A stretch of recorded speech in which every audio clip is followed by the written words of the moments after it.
I feel like, you know, there's been a lot of Unreal 5 games that have been, like, let's be real, garbage. But, man, Black Myth Wukong was... Oh, like, I feel like that Black Myth Wukong was the craziest tech demo for Unreal that there's ever been. It was peak. Yeah, so good.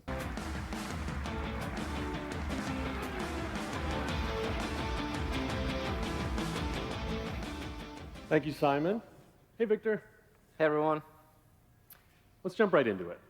Okay. When we look at where to take Unreal Engine in the future, we start with the user, asking ourselves how the tools and the tech get out of their way as they bring their ideas to life.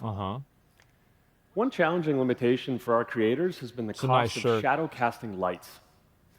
To that end, we've developed new technology that enables artists to use orders of magnitude more and higher quality light sources than ever before.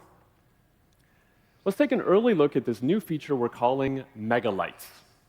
And who better to guide us through this experience than our intrepid explorer from Lumen in the land of Nanite, Echo. All right, let's see it. Let's see what's up ahead, Victor. This is... Always something new to discover. Man, this is fucking amazing.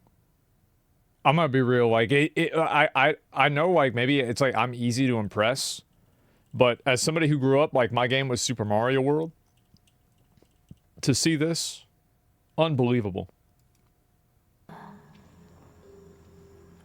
Before we get into the details of Megalights, I first wanted to talk about this environment. Built using a suite of brand new assets from the Quixel Megascans library.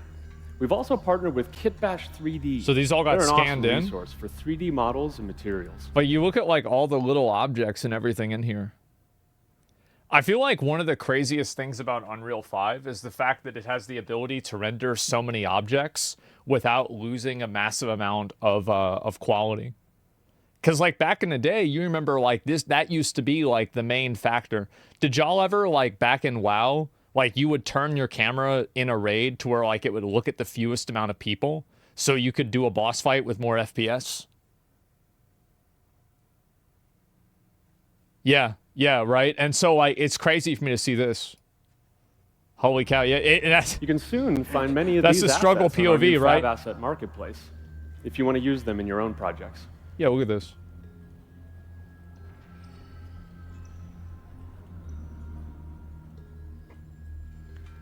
Moving on, let's talk Megalights. Unreal Engine is at its best when... It's like, can y'all imagine, like, if this was a Bethesda game? Like, we'd be getting, like, it'd be like 2 FPS. Yeah. Express themselves without technical constraint. Look at this. Like Nanite did for triangles or Lumen for a global illumination, Megalights removes limitation in a whole new category: direct lighting and shadows. Jesus Christ. Look at that. Take, for example, these textured area lights, considered the gold standard of offline rendering. Bro, this is going to be so crazy for, like, Cyberpunk and shit. Oh my god. That's cool, yeah.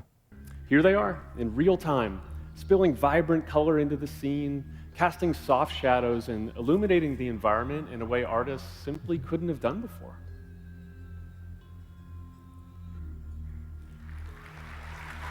Oh my god.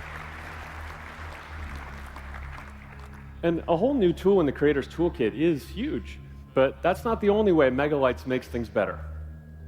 Let's see what's next. Witcher 4? Yeah, CD Projekt Red said they're moving over to using Unreal, right? And so we can expect to see Cyberpunk 2 and Witcher 4 in this. Quite an interesting marketplace here. It's just about to open for the day. Look at that. Let's turn on some of these shop fronts and see what's for sale.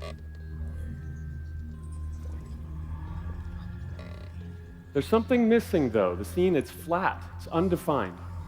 Let's turn on shadows, but not just for a few important lights, for every single light in the entire view.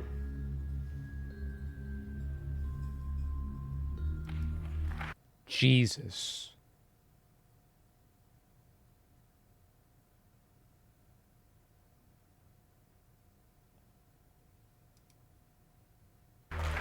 Oh my. Bro, I want to go again. But not.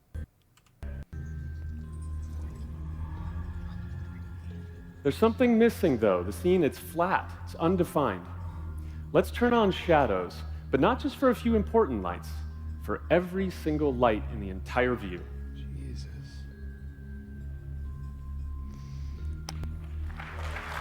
That is so clean. Oh my God.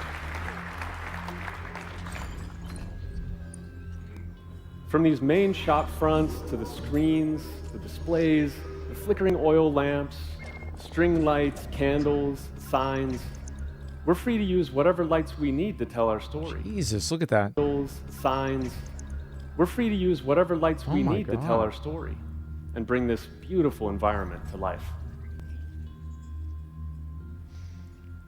Now, I think that one of the things about this that's like so impressive and incredible to me is the fact that they've created a tool that can allow people to do this with like a fraction of the effort and time and investment that they used to.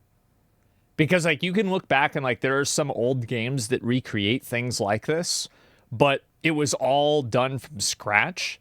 And I think that what's so impressive about Unreal Engine is that they have like a machine that can generate these outcomes at realistic levels on a mass scale. That's what's insane about it, right? Like, yeah, you take something that like in the past was handmade and you just give it to basically everybody. Yeah, make it more epic. Yeah, exactly. This is what actually it looks like. Density cheaper, of light sources you see here, it's extremely high. Cheaper money-wise and also this is what you performance-wise. get when artists are working playfully, without limitation. Mm-hmm. Okay, It's let's go back to unbelievable. the scene. Victor, let's go further. Let's activate all these animated drones and robots. Over 1,000 individual shadow casting light sources in this view alone. Okay, let's see it. Wow. Like little fireflies. Jesus. All of these lights, they're movable, dynamic, Look at scattering that. through the volumetric fog, and Megalights handles this impressive scene without missing a beat. Somebody says in chat, they say, I've seen 15 demos that look this impressive, but not one time they showed any gameplay. The one time they did was that Matrix game, and it was absolute trash gameplay. Didn't we just talk about that with Black Myth Wukong? I feel like Black Myth Wukong is a proof of concept. I think Vindictus also, the demo for Vindictus is a proof of concept too. Vindictus was Unreal, right? I believe it was Unreal. Hellblade 2? Yeah, I don't know about Hellblade 2, but yeah, there are games that use this. Exceptions to the rule for now? There are always going to be exceptions to the rule. Because, and here's the reason. One thing that this has done, which is interesting, is that Unreal 5 has made it to where the graphics for a game and the fidelity for a game is no longer a selling point for the game in a big way. Because like back in the day, like for example, Final Fantasy X was insane just because of the way that it looked. Super Mario 64 was insane just because of the way that it looked. Super Mario Brothers 3 was insane just because of the way that it looked. Now I feel like if I see a beautiful, amazing, good-looking game, I don't immediately like fucking lose my mind. Like, unless there's a style about it that I like, because it's accessible to so many people now. We had a plateau on graphics. I think that by the time that we get to 60 and 70, 90s, like with graphics cards, obviously, I think that we're going to see a transition that's changing from being able to like, and I think that we're already seeing this happen. Like the improvements in quality will be about performance and rather than rendering capability. Because I do think that we are hitting a plateau with graphics where things are beginning to look photorealistic in a lot of cases. That's already the case? I think it is. I think Unreal 5 in itself is an example of that. Removing these limitations around light count and shadows, it doesn't just apply to point and spotlights, but to area lights as well. Body cam game, yeah. Megalights enables artists to use area lights as freely as they would any other light source.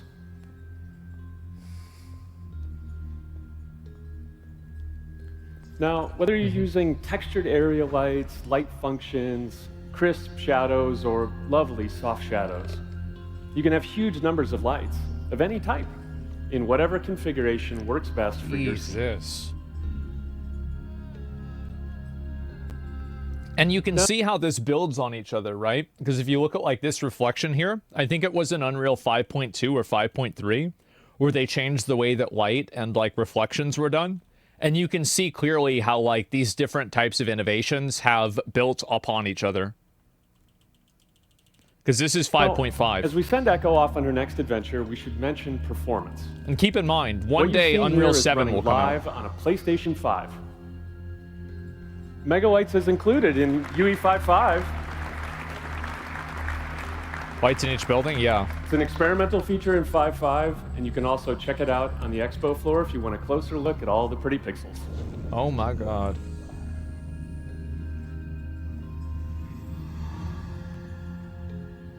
That's insane. Star Wars Outlaws looked like this? It wasn't well Thank liked? you very much. Back to you, Simon. Bro, they just say, all right, there it is. Oh my god. Wow, thanks guys.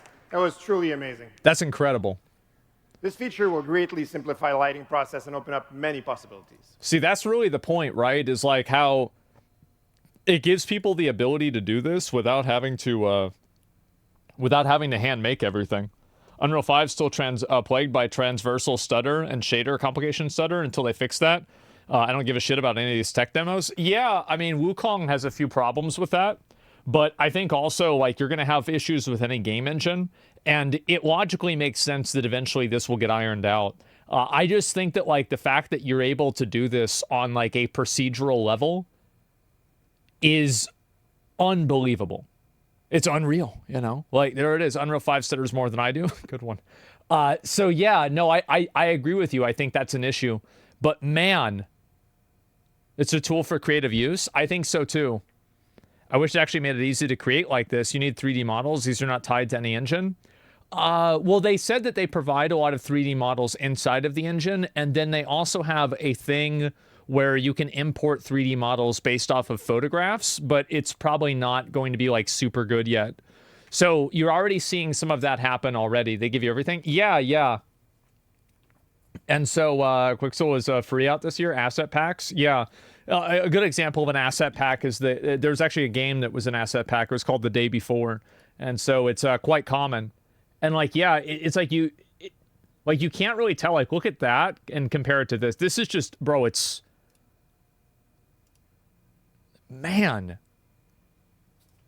that is clean. Holy shit. I can't wait to see what Cyberpunk 2 is going to look like. Incredible. Yeah, shaders, it's amazing. It really is. Like, this is unbelievable, man. Hogwarts Legacy looked amazing. Yeah, it did. Hogwarts Legacy also was a Unreal 5 game, too. At least if I remember right. Needs performance benchmarking. Well, the other thing to keep in mind with performance benchmarking is that that's always going to get better. So while we do have stuttering issues now, I think that over time, you can easily assume that that will improve and get better. Oh, yeah, here we go. PAX Day. I forgot to even show this. PAX Day also has an early access, so we'll see what the tech demo for this game is. Unfortunately, PAX Day is just a tech demo. It seems like the combat and the gameplay really haven't been very good, and the game hasn't really retained a lot of people, but the tech demo for it looks great. Thanks, Dana, for having us. I'm Thor Gunnarsson, co-founder and CEO at Mainframe Industries. And I'm Sol Kahro, co-founder Dead and game? Chief Product Well, for Officer. now, yeah. Super exciting to be here. Until they get it under So control. we're a European-based independent developer, a small team passionately crafting a one-of-a-kind MMO. It's a project some of us have been dreaming of for more than 20 years. We call it PAX Day. Yeah, a Our lot of game people is are really what we call positive a about this. social sandbox MMO. Taking inspiration from medieval Europe, PAX Day is a vast open world shared between thousands of players. Here, you choose the role you want to play, explore the land, build your home, and forge your reputation. First and did foremost, that. PAX Day is a place. As we set about creating an MMO for the modern age, we knew the first thing we had to get right was the world. I think PAX Day is actually a really good example of like the capability of this type of an engine. Because like the level of scale and building that you could do in this game, it was pretty much unparalleled, right? Especially with like this level of graphical quality. a lot of time establishing the right atmosphere. We want the world of PAX Day to feel grounded and familiar, while at the same time looking cinematic, more vibrant, and larger than life. Yeah, New World did a good Unreal job at that. Engine empowers a relatively small team to punch way above our weight class in terms of project scope and quality. Lumen allows us to achieve unparalleled realism in our environments, while Nanite ensures that even the most intricate details are rendered flawlessly without compromising performance. Which is true. And I we played have this the game ability myself. to render player-made structures in real time, in The water minute is bad? detail, Yeah, the water and at does great suck. distances. Players can gaze out over miles of terrain, spotting distant landmarks and player-built cities that invite exploration. Jesus, One of the most that's powerful big. extensions we've made to Unreal is the ability to seamlessly transition player state between Unreal servers. By stitching together a fleet of Unreal servers, we created a game world over 150 square miles in size that can support over 8,000 players in a single game instance. As players travel, Thank fucking God. I am so glad that there is innovation being made in this direction. I hate games where it's like, it doesn't feel like an MMO because you don't see all the players around you. I think being part of a crowded, like, online space is so cool. It's like when a world buff goes out in Classic WoW, and, like, everybody's there with the Onyxia buff. It's so cool. servers are automatically spun up, ensuring a smooth gameplay experience. PAX Day is a true sandbox. The world's a stage, a blank canvas for players to make their own. Everything players use in the game has to be crafted, starting with your home. We've been amazed at the level of creativity our players have shown using the modular building system in the game. Remember, we And built like when that full massive clans castle in join like a forces, week. Whole player-created civilizations start to emerge. Yeah, this is nuts. Our vision for PAX Day required us to address heads-on the classic amazing. challenge any MMO faces. Look at that. How to handle high player density. To tackle this, we created tech that dynamically distributes players across layers. Yeah, keep in mind, like, everything here was built by players. Every light was placed by a player. This is all player made. This is like, I feel like, I mean, obviously this game needs to work on its combat and its like game systems. It's like very much a sandbox and that's all it is. But man, it's a good fucking sandbox. What a good sandbox. Holy shit. Because one day somebody will make something like this that actually has the end game level progression of like Lost Ark. One day it will happen. Not today, but one day. This allows the server capacity to temporarily scale in the same location whenever that zone requires higher concurrency. Player and world state is persisted across all the layers, with each layer corresponding to a single Unreal server. With layering, clans can work together to build huge structures such as cities, while still sharing the same persisted world. An old persisted state, such as buildings, inventories, and market stalls, is intelligently shared and replicated using a robust backend that ensures transactionality and data integrity. And it's not only buildings. Every weapon, dress, or piece of armor in PAX Day is player-created. We work hard on giving each item a level of detail that will make players proud of having crafted it. And soon we're going to be adding a lot of depth to this aspect of our game. We're currently upgrading our wear and tear system to dynamically adjust the appearances of individual pieces of equipment, reflecting how much damage is received. Holy shit. To know if it's time for repair. Jesus. We also built each item from the ground up to be modular, making it easy to adjust the fabric and color, add patterns or symbols, or change the trim. With these options, players will soon be able to express as much creativity in customizing their appearance as they already enjoy in the building side of the game. Holy shit. Our game looks really requires good. the community to come alive. Look at that. To all the players that have joined us in early access so far, thank you. We've been humbled by your feedback, support, and passion, and we couldn't do it without you. If you want to support a team making something fresh in the MMO space, please join our early access now and help us build a virtual world that we can all inhabit for years to come. Thank you very much. Yeah, I mean, I'm telling you guys, like this, I feel like this is a good example of like what the possibilities are. And the fact that this, like whenever I played this game, there was almost no lag. There wasn't a lot of stuff like that. A stretch to call this an MMO. Well, I feel like fundamentally it is an MMO. Like, I mean, you can say that there's like bad gameplay, but I think the one thing you can't say is that it's not an MMO. That's the one thing that's like guaranteed. Yes, it absolutely is an MMO. Yeah, it's by definition MMO. Yeah, exactly. Once they get solid gameplay loop, it'll be like Sword Art Online. I don't know about that. I think that like you're looking at something that's like much more grounded because like they're not really like I feel like this game takes the approach of like medieval fantasy, medieval European fantasy, if every fairy tale was true. And I think that's a good way of telling a story. I think people like that. Someone said that this it's Sims for men, basically. Yeah, instead of building a house, you're building a castle. I mean, it's not in it. They're not completely wrong. Okay. Yeah, Star Citizen created this. So you're talking about the server meshing with the Star Citizen stuff. So I don't really have enough like tech knowledge to understand like the way the server meshing works, but it seems very similar to what Star Citizen is doing.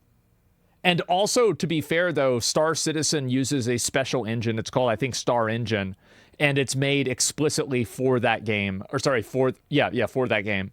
We won't get Sword Art Online for at least another decade. So I think it's going to happen. I feel like the speed in which... actually, so let me take a step back.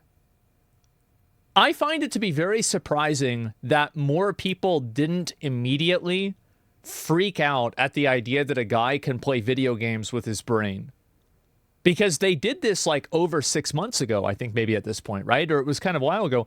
And I feel like this kind of just got glossed over. But yes, like with Neuralink, exactly. I don't think people realize that's fucking insane. The girl did it in Elden Ring. No, the Periwinkle, I know who you're talking about.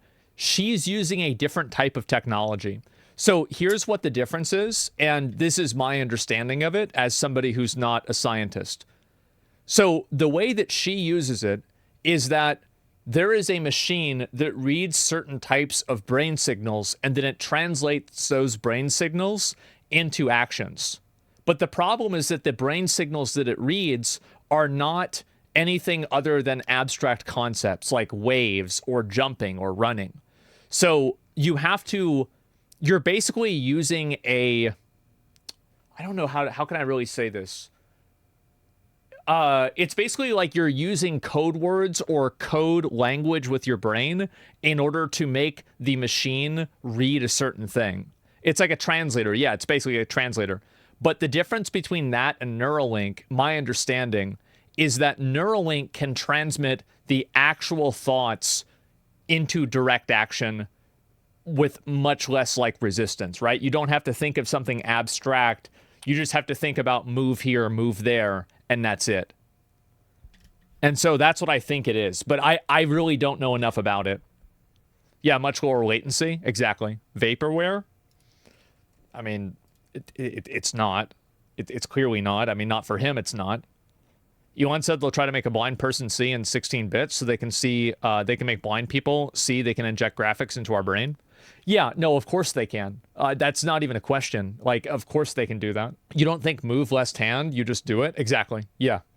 And that's what I'm saying, right? It's like it doesn't read into the translator, it just immediately takes the action and activates on the action. 16-bit? Yeah, well, yeah, that's how it's going to start, right?